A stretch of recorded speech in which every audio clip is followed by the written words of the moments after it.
Question है 13 के प्रथम 17 गुणजों का औसत ज्ञात करें। ठीक है, तो सबसे पहले तो 13 के प्रथम 17 गुणज लिख लेते हैं। ठीक है, पहला गुणज तो क्या हो जाएगा 13 गुणा 1, दूसरा गुणज क्या हो जाएगा 13 गुणा 2 और तीसरा गुणज हो जाएगा 13 गुणा 3। ठीक है, फिर डॉट डॉट डॉट डॉट कैसे चलता जाएगा, फिर लास्ट का गुणज क्या हो जाएगा 13 गुणा 17। ठीक है, 17 गुणज हो गए 1 2 3, फिर डॉट डॉट डॉट 17 तक, 13 गुणा 17, 17 गुणज हो गए। और औसत क्या होता है, औसत, इनका औसत ही तो निकालना सारे का, 17 गुणज होगा। तो औसत बराबर होता है राशियों का योग,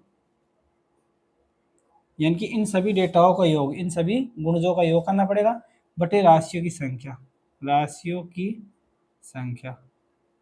ठीक है, अब देखो राशियों का योग क्या होगा, राशियों का मतलब इन सब का योग करना पड़ेगा। ये जो 13 गुणा 1 है प्लस करना पड़ेगा दूसरे पद को, फिर ऐसे 13 गुणा 3, फिर plus dot dot dot plus 13 गुणा 17 करना पड़ेगा। ठीक है, ये तो योग हो गया। ठीक है, और राशि की संख्या कितनी है, राशि की संख्या कितने पद है पूरे, 1 2 3 और लास्ट तक 17 तक, मतलब 1 से लेकर 17 तक टोटल कितने पद होगी, राशि की संख्या 17 होगी। 17 का भाग दे देंगे और योग अपन ज्ञात कर लेते हैं। इसका कैसे आएगा, देखो सब में योग है तो 13 कॉमन ले लेते हैं, 13 कॉमन ले लेंगे तो अंदर क्या बच जाएगा 1 plus 2 plus 3 plus dot dot dot plus 17 बच जाएगा। ठीक है, और अपन जानते हैं जैसे ये कोई प्राकृत संख्या अगर 1 से स्टार्ट होती है, जैसे प्राकृत संख्याओं को प्रथम n प्राकृत संख्याओं का योग, प्रथम n प्राकृत संख्याओं का योग, प्राकृत संख्याओं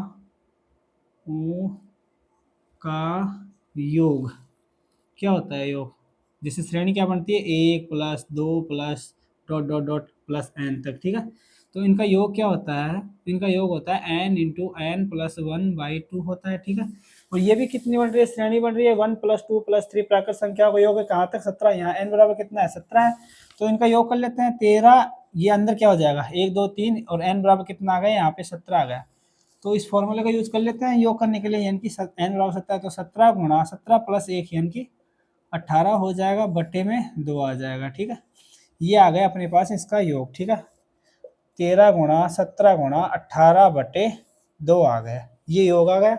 इस फॉर्मूले में रख देंगे। ठीक है, बटे में 17 है तो इसको रखेंगे कितना आ गया, राशियों का योग कितना आ गया 13 गुणा 17 गुणा 18 बटे 2, तो ये 2 इसके नीचे गुणा हो जाएगा। सॉल्व कर लेंगे, 17 से 17 कैंसिल हो जाएगा, 2 नाम 18 आ गया, 13 नाम में 117, औसत कितना आ गया 117 आ गया। ये अपना आंसर हो जाएगा और ऑप्शन नंबर ए इसका आंसर हो जाएगा।